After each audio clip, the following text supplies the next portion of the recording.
Once upon a time there lived a king who had great wealth and also many daughters, among whom he divided his kingdom before he died. That is, he gave lands and estates to all but his fourth daughter, the Princess Yvonne, who, from her lack of fortune, was forced to seek her living in the world, having not a copper piece for her pocket, and no gold save the gold of her hair, which, though it was very beautiful, nevertheless would not feed or clothe her. She was forced to beg her bread from door to door, and became known as Yvonne, the Beggar Princess, and the reason of it all was this. The king, being very wise, wished his daughters to wed none but princes from the most powerful thrones in the world.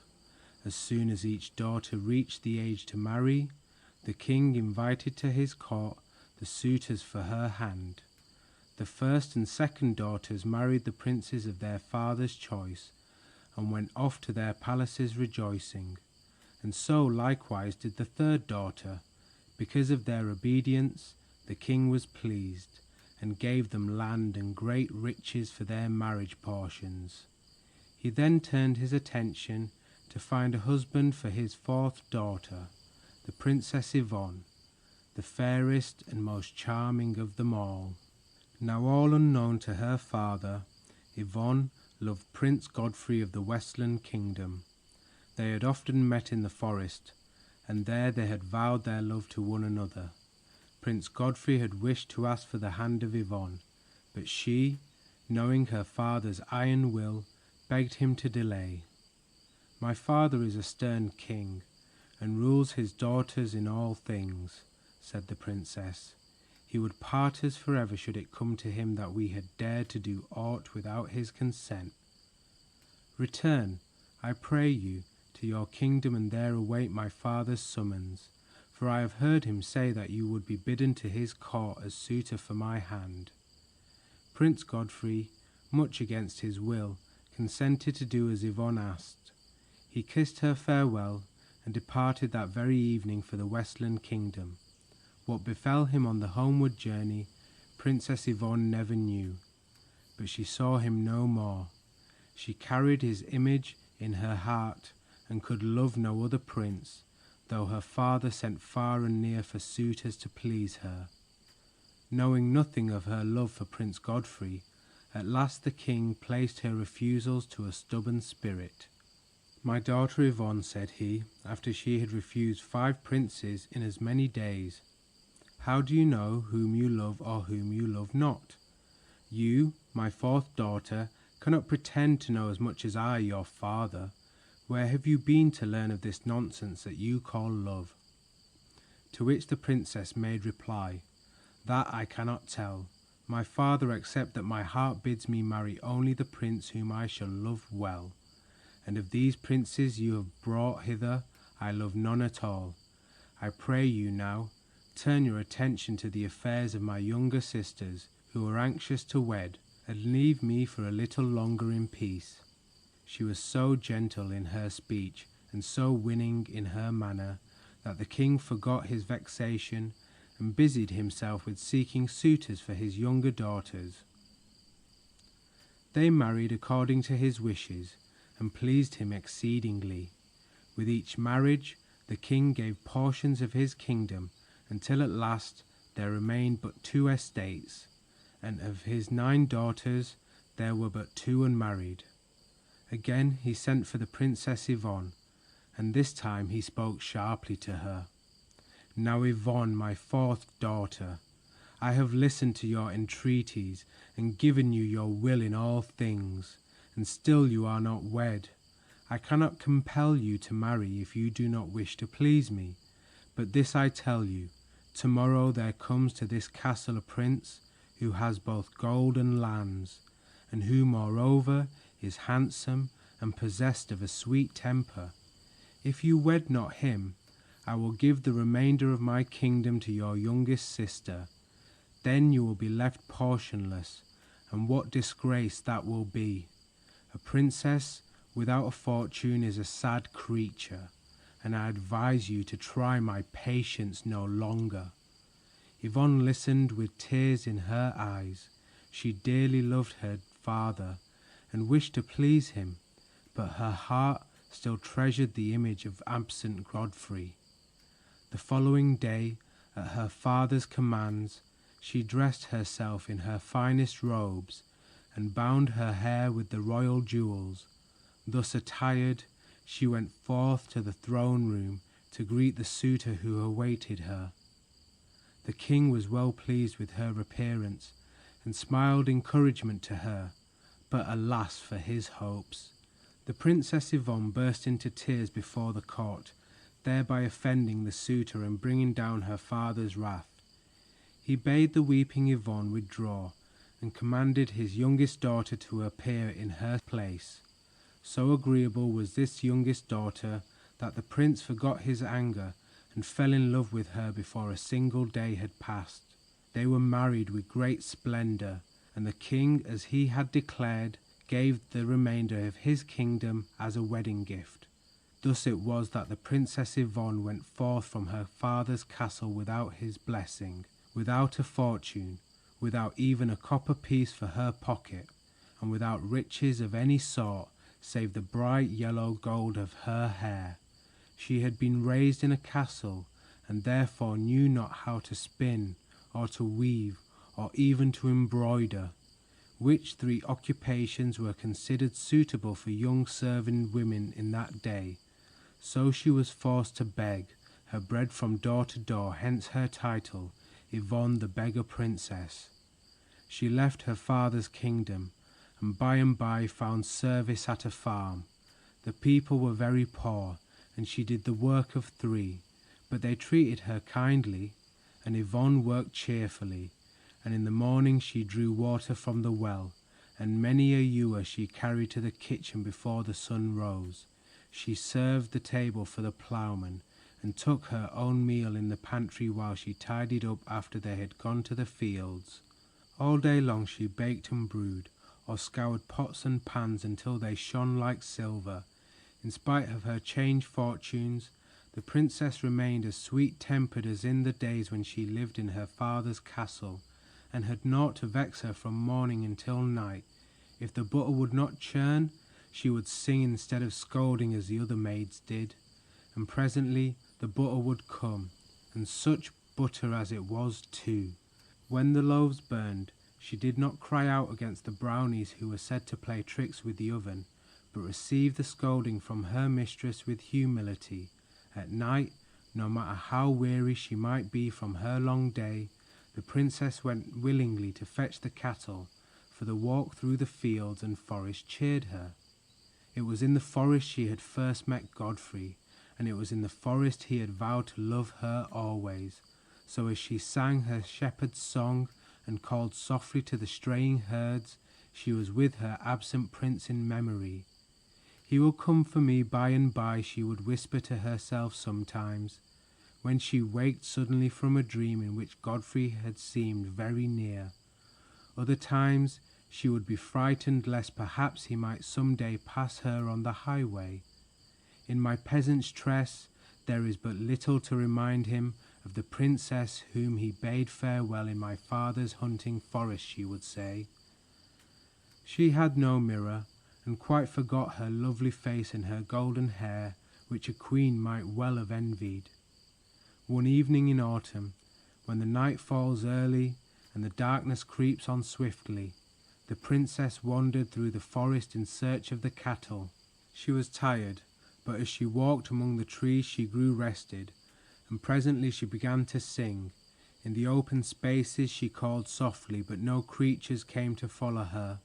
The wind sighed through the pines, and once she started, thinking she heard someone call her name. She stood quite still and listened, but the wind died away, and the forest was silent. She wandered farther, and the trees grew more dense. There was no moon to guide her, and after a time the princess perceived she had lost her way. For myself, it does not matter, said she. I can find shelter in the hollow of some tree, and there be very comfortable until morning. Never before had the cattle strayed so far, but that at the sound of her voice They would come slowly down the paths and crashing through the brush. They followed her like pets. She resolved to call them once more and began to sing. "Oh, tell me, shepherds, have you ever heard a wee white lamb that cries at eve?" But she broke off her song and caught her breath sharply. An old mill stood before her in the spot where a great oak had spread its branches when she began her song. The mill sails turned and creaked in the forest breeze, but there was not a sound of life about the place. There were no doors, and though the princess walked all around the walls, she found no opening, save a sort of window, heavily barred and cross-barred. On the top of the walls glistened jagged lumps of glass. It looks more like a prison than a mill, thought she, and then, as she peered into the opening, a voice from the dungeon beneath began to sing. Yvonne's heart leaped for joy. It was the voice of Godfrey, her beloved. "Yvonne, Yvonne, my heart has ached with longing since I bade you farewell in the forest. Each night my spirit has stolen forth to kiss you in your dreams, lest you forget me, because I came not. A cruel king has stolen my throne and enslaved my land, and until he is driven from it, I must remain in this dungeon, bound by his evil spell. O Yvonne, fly to your father. Beg him send an army to help my people, for they suffer greatly, and I am powerless. But before all, Yvonne, unbind your golden hair, that its brightness may shine within these prison walls, and sing to me that your heart is still mine." The princess unbound her hair, and in the forest about the mill all became bright as day. Then through her tears she sang of her life, for she was deeply grieved to find Godfrey in such a plight. "To think that I who love you should be the cause of all your woes," cried Godfrey when he had heard her story. "Return to your father, Yvonne. Tell him that you will wed whom he wishes, and forget me, for I have brought you naught but tears and sorrows." "Ah, my beloved," replied the princess, "though I cannot see you, and you be but a voice, you are the voice of one who loves me, and that to me is dearer than all the world. I cannot return to my father, for now he is dead, and my sisters have cast me off because I was portionless. But I myself shall seek this cruel king, and beg him to set you free." "Seek this cruel king, Ironheart?" exclaimed Godfrey in dismay. "Surely, Yvonne, you know not what you say, for never in all the world before was known such a tyrant. Men he casts into prison, nor does he ever release them, but condemns them to dig beneath the earth, that he may fill his treasury with gold. Women must toil all day in the fields, and for a few coppers, while their children die of hunger. This King Ironheart has granaries filled with good grains. King Ironheart has vast armies, each soldier of which is as cruel as his master. And were you to go to the Westland Kingdom, these same soldiers would seek you out and enslave you with the rest of my people. You must not go, Yvonne. As you love me, promise me that you will not. The more you tell me of the sorrows of the Westland Kingdom, the more I am resolved to seek this cruel Ironheart. If I fail, I fail. But what is my life to me unless you be set free, Godfrey?" But Yvonne pleaded Godfrey from his dungeon. "Think of my suffering. Should you do this for my sake? What powerful weapon have you to use against this wicked Ironheart?" "None but courage and a good heart," replied the princess. "In the past they have worked miracles, and so may they work miracles now. Deny me no more, Godfrey, but tell me the way to your kingdom, that I may all the sooner return to free you, for I will not fail." No words could move her, and at last Godfrey gave her her will. "Dress your feet in the slippers of bark, which you will find beneath the pine tree close to the mill. They will serve you for your travels until you return again to this forest," said he. "Then watch closely in the east, and when the sun rises, start at once to follow him as he journeys across the sky, neither stopping nor staying. And at sunset you will find yourself on the borders of the Westland Kingdom. Should you grow weary, or should your courage fail you, Yvonne, sing, and my spirit will fly to cheer you. So, with the coming of the dawn, Yvonne bound her golden hair and dressed her feet in the slippers of bark. She looked towards the east for the first beam of the sun, and when she turned once more to the mill, it had disappeared. In its place stood a great oak with green grass smooth as a carpet growing beneath it. But Yvonne had no time to marvel at this new wonder, for the sun rose from the clouds and straightway began its journey above the world. All day long Yvonne followed after, now wading shallow mountain brooks, now fording rivers wide as any sea. Now she walked through cool green forests and again over hot sandy desert plains. She grew weary and longed to rest, but remembering Godfrey's words she sang instead. And so it was at sunset. She found herself upon the borders of the Westland Kingdom, and too weary for aught else, she begged shelter of a peasant woman and slept soundly until morning. The Westland Kingdom in the days of Prince Godfrey had been the pleasantest place in all the world, but now there was not a sadder spot on earth. From his desert throne, King Ironheart had long coveted its green forests and fertile fields, its rich mines of silver and gold beneath the earth. He had not dared meet Prince Godfrey in open battle, for Godfrey was a fierce warrior, and his nobles were brave soldiers. So it was secretly and in the dead of night, when Prince Godfrey was away from his land on a journey, that King Ironheart entered the Westland Kingdom and conquered it by force of arms. At the same time, he caused Godfrey to be imprisoned in the mill which sank beneath the forest by day.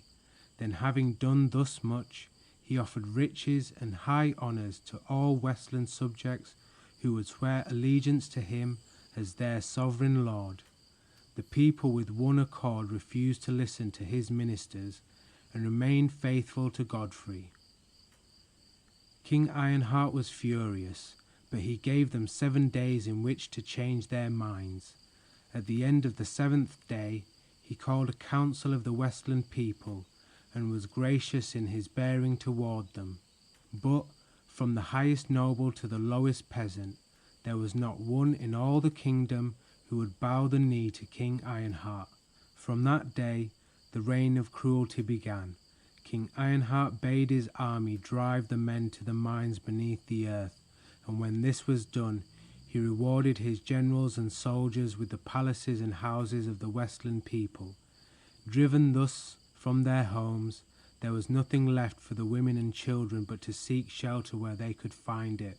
Some lived in wretched huts, others toiled at cutting logs to build rude cabins, and all were forced to work like slaves.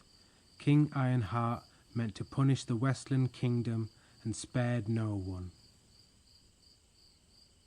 Though the castle of this cruel king lay but a short distance from the entrance of the Westland Kingdom, the road that stretched between was filled with such sadness and sorrow that it was many a day before the princess stood at its gates. Little children struggled with heavy burdens, and when she had helped these, other little children with heavy burdens passed sadly down the same road.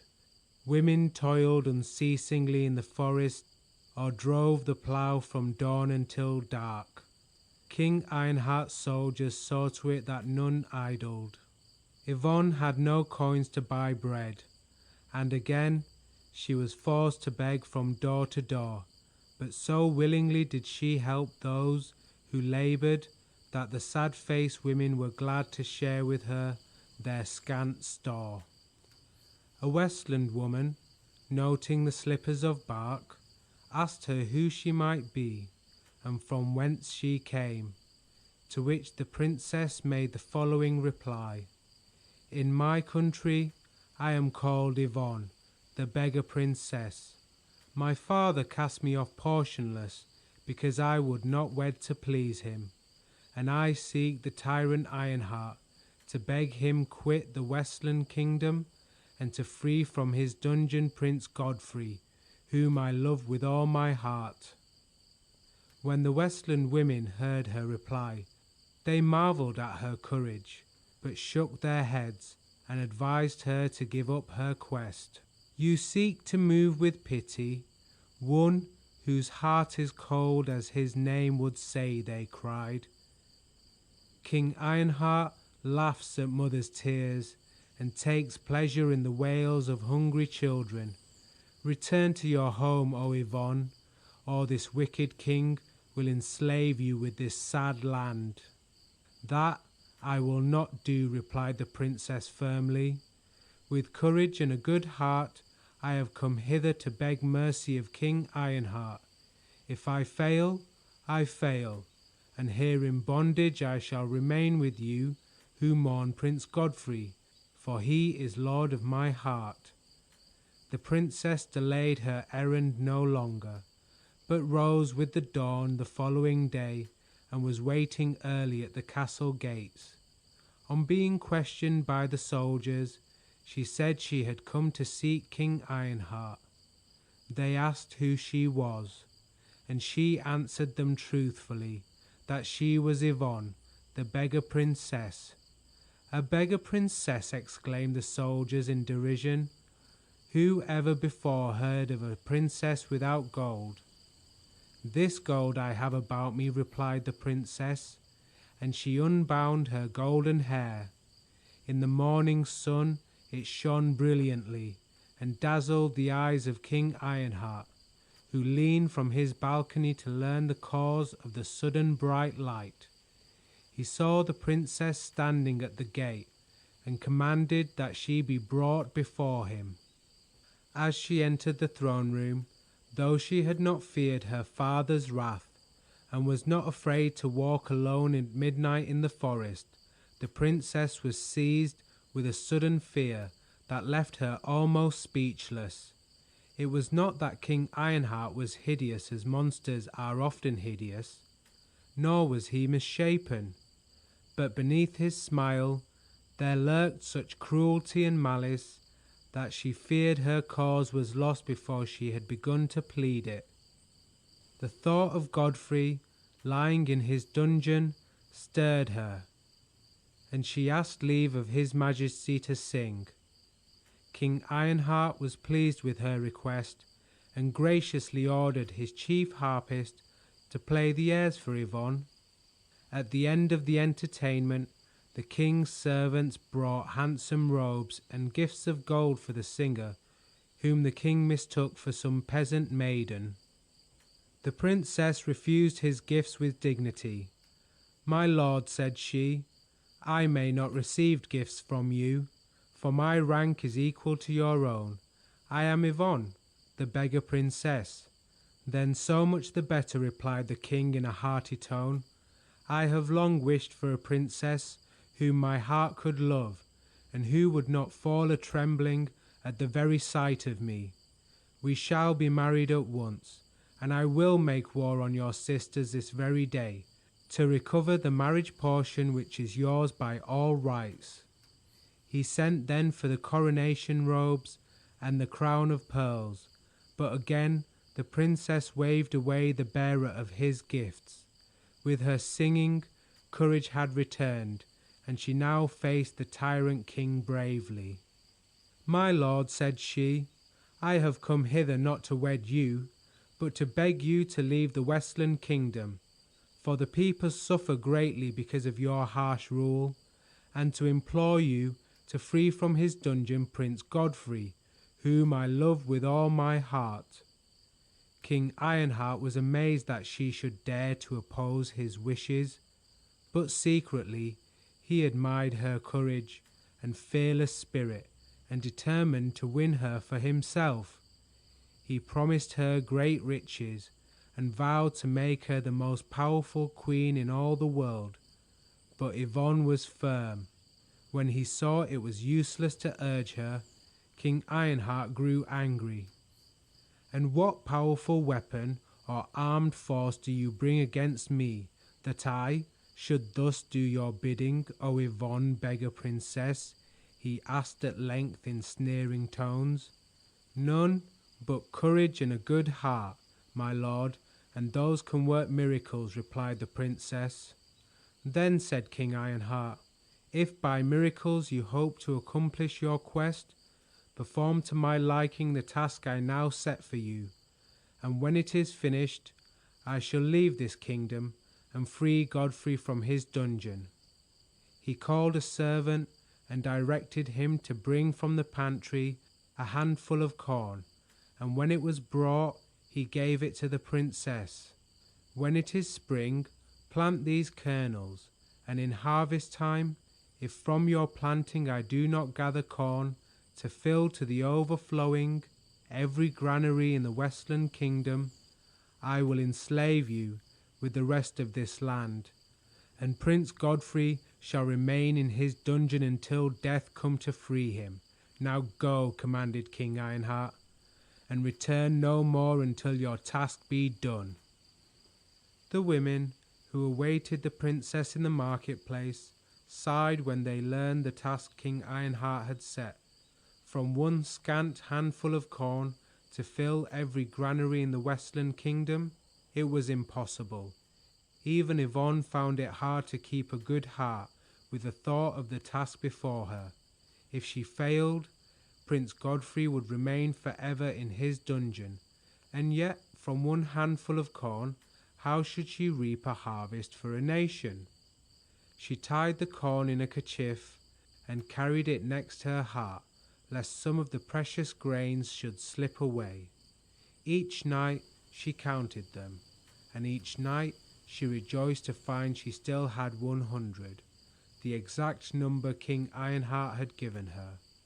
From her work at the farm, the princess knew well the labor of the fields and dairy, so she toiled the winter through with the other women. One evening, as she sat in the moonlight counting her precious grains, she heard voices nearby, but a hedge hid the speakers. "Ah," said the first voice sadly, "that 100 provinces, the fairest this side of paradise, should be so crushed beneath this cruel King Ironheart. I would that he were driven away, and that the good Prince Godfrey would return to his own once again." "Have patience," answered a second voice, which was exceedingly sweet and gentle. "Know that for the space of the winter months, the Princess Yvonne hath carried next her heart 100 grains of corn, from which the cruel Ironheart hath commanded her to reap a harvest for the nation. Now such is the power of a good heart, that when she hath planted these grains, there will spring from them such a harvest as never before was gathered in any country. Then, according to his promise, King Ironheart will free Prince Godfrey and quit the Westland Kingdom forever." The voices ceased suddenly as they had begun, but on looking over the hedge, the princess could see no one. She treasured the words she had heard, and with a song in her heart, waited until the winter should be gone. When spring was come at last, she travelled with it through the Westland Kingdom, and planted a single grain in the center of each province until her kerchief was empty. It seemed that the land itself was weary of the cruel Ironheart, and longed once more for peace and happiness, for such a supply of corn was never known in the Westland Kingdom. In autumn, when it was gathered into the granaries, there was more than they could hold, and the king's servants built storehouses to contain the surplus. Then the princess went to King Ironheart to tell him that her task was done. He had heard of the wonder from his ministers, and had waiting for her another task. The first, he now declared, had been but child's play, and he vowed to free Prince Godfrey when she should accomplish the second. "But, my lord, how can I believe you?" cried the princess in dismay. "Even should I accomplish the second task, when it is done, will you not set for me another and another, and so on until the end of time?" "Never fear, Yvonne, Beggar Princess," replied King Ironheart with his cruel smile. "This time I will keep my word right gladly. Though I set Godfrey free 1,000 times, he will never marry you, For should you accomplish this second task, you will be the ugliest woman in all the world. Think twice before you set about it, he warned. If you fail, you will be enslaved for the rest of your life, and if you succeed, you will be hideous. Now, you had best marry me and give up this silly thing you call true love. It hath brought you naught but tears and sorrow in the past, and will bring you no better in the future. He smiled and looked graciously at Yvonne, but she was unmoved. Because I loved Prince Godfrey, I defied my father and became the beggar Prince Yvonne, she answered scornfully. And because I loved Prince Godfrey, I came to his land to beg his freedom of you, who hold him in cruel captivity. How then should I wed you? Tell me what it is that you would have me do. I care not whether I return from my task the ugliest woman in all the world. Then listen well to what I say, replied the king, for I shall not tell you twice. My kingdom, which lies just beyond the borders of the Westland Kingdom, is naught but a great desert plain. There are on this plain neither rivers nor springs, but instead the wind blows the sand in clouds above it all day long, and nothing will grow in such a place. Seek this plain, and when you have found it, cause springs and rivers to water it, the better to nourish a forest which you must plant there to please me. In the heart of this forest, build for me a splendid palace, the outer walls of whitest marble, and the inner walls of purest gold. Thousands of red roses must climb to the towers of the palace. When you have done thus much, trouble not yourself to furnish it for me, but return to me, and I promise that I shall betake myself and my court to my own kingdom and quit this land forever and ever. I am weary of a people who smile never, but weep from sun to sun for their absent lord. But Prince Godfrey, what of him? Asked the princess. Ah, laughed King Ironheart, I shall tell you also the secret charm that will cause his chains to fall from him, and his dungeon doors to open wide. He bade the princess farewell, and his smile was more cruel than she had yet seen it. Nevertheless, she departed from his presence full of courage. The women were again waiting her in the marketplace, and when they heard the second task, they despaired of seeing again their rightful lord, and sadly resigned themselves to their fate. They followed the princess to the gates of the kingdom, and as she was about to depart, an old wise woman gave her a bag, saying, Within this bag are pine cones and acorns of marvelous power. When you have caused the first springs to water the desert plain, at nightfall dip these into the waters, plant them, and by morning a forest of oak and pine will spring from them. The princess took the bag and thanked the wise woman. Strange to say, she was hopeful about her task. Who can tell, thought she. One task that seemed at first impossible, I have already finished. So she sang cheerfully as she went her way. In her mind, she pictured the delight and joy of Prince Godfrey when she should go again to the mill in the forest to tell him that he was free. For 3 days and 3 nights she travelled, and on the morning of the 4th day she reached the great desert plain. It was even more desolate than King Ironheart had said. Great stretches of burning hot sand spread far and wide, and the sky, where it bent down at the horizon, seemed copper-coloured. The blazing sun beat fiercely over all, and there was neither bush nor tree for shade.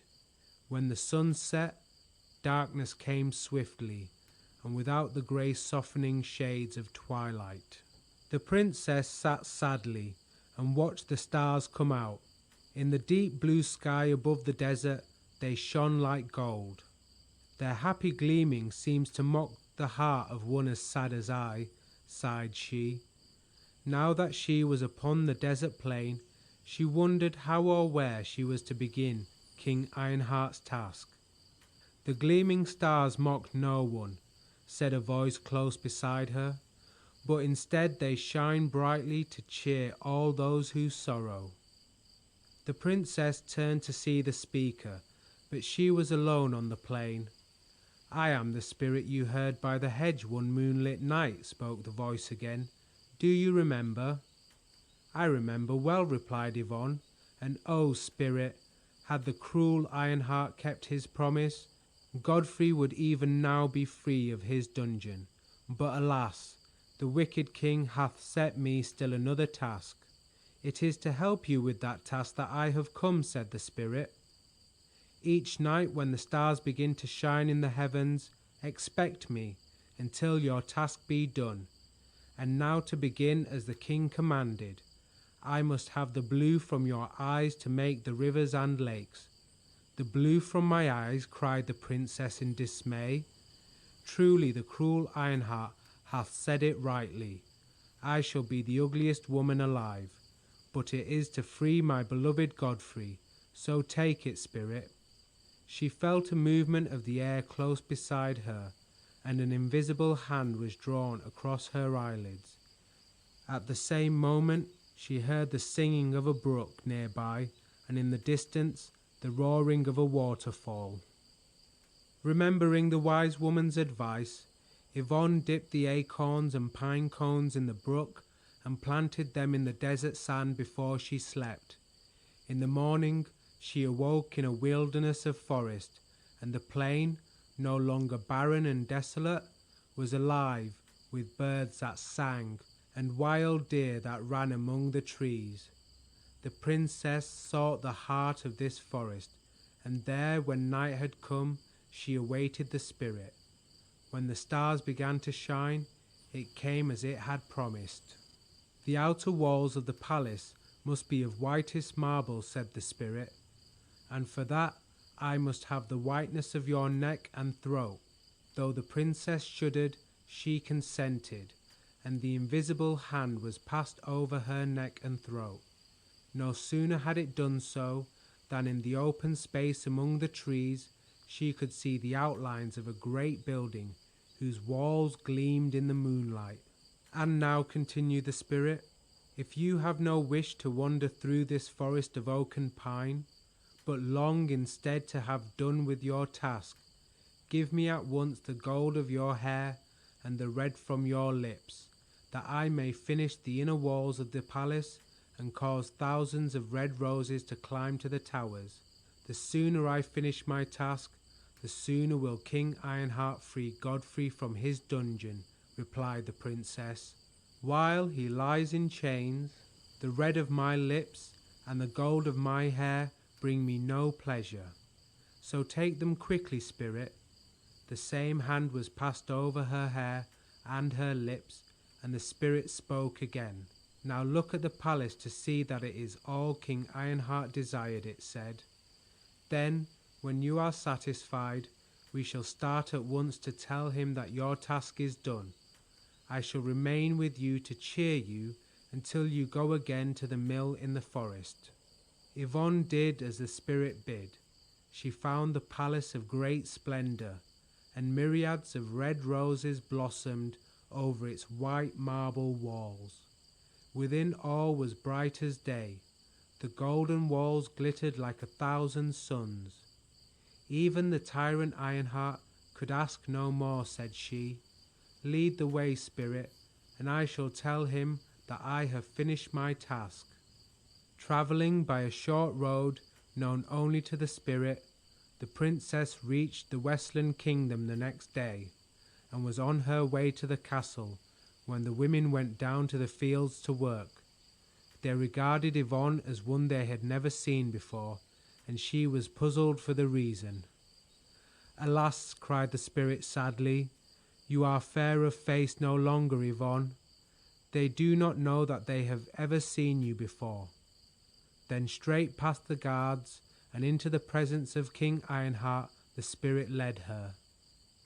King Ironheart cried out in fury as a princess entered the throne room. "Old crone," he exclaimed, "how dare you to come into my presence? Do you not know I cannot abide old age or ugliness? You shall be punished." "Old age," echoed the princess. "I am not old. I am Yvonne, the Beggar Princess, whom you bid turn the desert plain into a wilderness of forest and build therein a splendid palace for you." Then the cruel king laughed heartily. "Never," cried he, "have I been so diverted. Go at once to the mill in the forest where the sun rises, O Yvonne, Beggar Princess, and at the very sight of you the walls will fall. Tell Prince Godfrey that I have departed his land and have betaken myself and soldiers to the splendid palace which you so kindly built for me. However, let me first reward you with this gift." Before the princess was aware, he had flashed a mirror before her face. Yvonne gazed spellbound as she beheld her changed image. "Oh," cried she, "you are more cruel than I had even supposed. But for you, I had never known how hideous I have become. Truly, I am the ugliest woman in all the world." She wept and covered her face that she might look no more in the mirror which King Ironheart continued to hold before her gaze. The spirit, with pitying words, led her from the castle and tried to comfort her. But at the sight of her changed image, Yvonne's courage had fled. Even when the glad shouts of the Westland people told her that Ironheart was departing the kingdom, she did not smile. She wept all the way as she journeyed sadly to the forest where the sun rose. She now longed only to free Godfrey and then to die. "For," thought she, "though he be gallant enough to wed me in pity for my hideous countenance, I love him too dearly, and I could not bear that all the world should look with loathing on his queen." Late one night, the princess entered the forest where she had gone so often to seek the herds, and at midnight she stood before the mill. It was dark and dreary looking as ever, and no sign nor sound of life could be seen about it. Standing close to the window-like opening, she began to sing, "Prince Godfrey, my beloved, I have come to set you free. The wicked Ironheart hath at last departed your land, and the Westland people await your return with all joy." She heard his voice from the dungeon beneath and listened eagerly for his reply. "Oh, Yvonne," cried Prince Godfrey, "your voice is sad when it should be glad, for even now my chains have fallen from me, and I am hastening to the door of my prison unhindered." The mill sank into the ground, and Yvonne trembled with joy as she saw Prince Godfrey coming toward her. He passed her without a glance, and then returned to ask eagerly, "Old crone, hast seen aught of a beautiful princess who sang from this spot not a moment since?" Yvonne, seeing that he knew her not, pointed silently down a path, and away sped Godfrey. Then away sped Yvonne down another path, and ran until she found a hollow tree. There she crept in and laid her down to sleep. "Though Godfrey searched the whole night, he can never find me here," said Yvonne to herself. "Then, in the morning, I shall go to the farmer's wife and herd cows once again. None will be there to mock my ugly features, and since my beloved prince is freed at last, I am content." But though she spoke so to herself, it would seem otherwise, for Yvonne wept bitterly until at last she fell asleep. Meanwhile, Prince Godfrey shouted her name and searched the forest in vain. At last he sat to rest, and a voice beside him spoke. "You seek Yvonne, the Beggar Princess," said the voice. "I can take you to her if you so wish." "But I see no one," cried Godfrey in amazement. "Who is it that knows my secret thoughts thus?" I am the spirit with which Yvonne set out to rid your land of the tyrant Ironheart, and with which she gave her beauty, that you might be freed of your prison. The old crone whom you passed in this forest was none other than Yvonne." Then the spirit recounted the tale of the trials and sufferings that Yvonne had borne. Godfrey listened with dismay. "And now," concluded the spirit, "fearing that you would feel bound to wed her in spite of her changed face and hideous features, Yvonne has hidden herself in the hollow of a tree not far from this spot. Shall I lead you thither, Godfrey, or will you journey to the Westland Kingdom alone?" "Ah, spirit," cried Godfrey sadly, "I would have died within my dungeon rather than gain my freedom at such price. However, what is done, and no regret or vain repining may undo it. So lead me quickly, spirit, that I may tell Yvonne how I do honor and love her for her noble heart and courage." Now the spirit was pleased that Godfrey should speak so. Then, because it was a good spirit, and had no wish to see folk sad or unhappy, it resolved that these two mortals had suffered trials sufficient. So while the spirit guided Godfrey through the shadowy aisles of dusky cedars, it caused the earth to tremble mightily 3 times. Great crashes like those of thunder accompanied each tremor. Yvonne fled frightened from her hiding place and found herself face to face with Godfrey. At the sight of his beloved one, Godfrey knew no fears and cried out in delight and joy. "O Yvonne, the spirit did but try me," he exclaimed. "Thou art thrice as lovely as the dawn itself, which now appears in yonder sky." But Yvonne would not heed his words, and covered her face with her hands. Weeping and lamenting, she begged him to leave her. "Pray, do not mock me, Godfrey," she cried. "I cannot bear that you should see my face. Indeed, I am become the ugliest woman in all the world. Let me go as you love me." But for my fright at the violent trembling of the earth, I had remained safe hidden until you had departed for the Westland Kingdom. "Then but for the violent trembling of the earth, I had lost you forever," cried Godfrey. "So I blessed the one who sent the earthquake." "Then you bless me, and I am free at last to fly to paradise," said the spirit. "I caused the earth to tremble.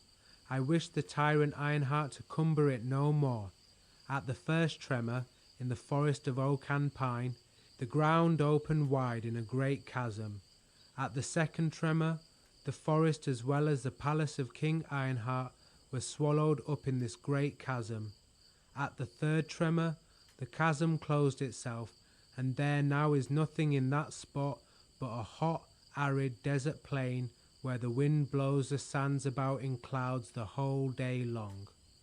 "Then King Ironheart is no more?" asked Prince Godfrey. "King Ironheart and all his wicked followers lie deep beneath this arid desert plain of which I tell," declared the spirit. "And now, Yvonne, to set your mind at rest, gaze into the pool at your feet."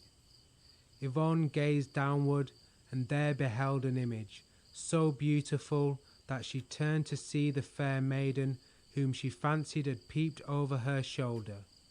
The image of Godfrey smiling beside her assured her at last that it was her own face she saw, and Yvonne's joy knew no bounds. "O spirit," she cried, "you have done many kind things for me, but this gift of beauty thou hast given me surpasses all. I am the happiest woman alive, for now I know I am worthy to be Godfrey's queen." "I did but give you what was yours, Yvonne," returned the spirit, "and now farewell, for soon the sun will rise and I am off to paradise." "But, spirit, will you not come with us to the Westland Kingdom?" begged Yvonne. "What shall we do without you to help us with our trials? Pray, stay." "Nay, Yvonne," replied the spirit, "continue in the way you have begun. Remember always, courage and a good heart can work miracles, and there will be no need of me. Farewell." "Farewell, farewell, spirit," called Godfrey and Yvonne together. Then as the sun rose from the clouds, they heard an answering echo of farewell. So singing for joy, hand in hand, Prince Godfrey and Yvonne the Beggar Princess followed the sun on his journey to the Westland Kingdom, where they lived forever after, and where, to this very day, 'tis said by some that their descendants reign.